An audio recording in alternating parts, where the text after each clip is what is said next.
Llegar hasta Ontinyent esta mañana era muy complicado ya que el acceso desde las 7 está cerrado. Una máquina quitanieves ha abierto camino a una mujer de Bocairent que había roto aguas y no podía llegar al hospital de Ontinyent por la nieve acumulada. Y los bomberos han rescatado a 4 personas que se han quedado atrapadas en sus coches precisamente en la carretera CV81 que une ambas localidades.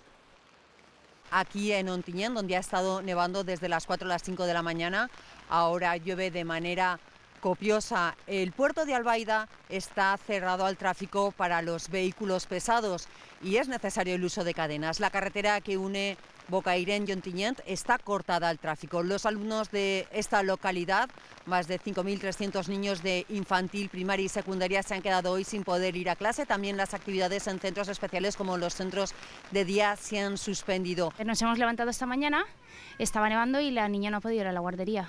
Hace mucho tiempo que no nevaba por aquí tanto, lo que pasa es que ya está lloviendo y se va todo de allá. Una lástima. Esto se ve cuando se ve, entonces hay que salir y aprovechar cuando nieva, claro. Me levanté a las 5 de la mañana, está nevando ya. A esa hora estaba todo blanco, blanquito, blanco. Ya bien guapo.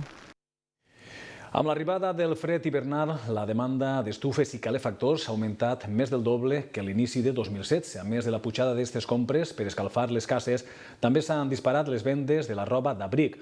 Unes despeses que fan que la costera de gener siga encara més pronunciada. A aquestes despeses domèstiques degudes a l'onada de fred caldrà sumar a partir d'avui la pujada del rebut de la llum. El cost de l'electricitat torna a incrementar-se en un altre 9%. El rebut d'este mes de gener és així ja un 20% més car que fa un any. Des del Ministeri d'Energia atribueixen esta pujada a factors com l'escassesa de pluja, vent i l'aturada nuclear a França. A més, es calcula que, de seguir així, el rebut podria encarir-se fins a 100 euros a l'any.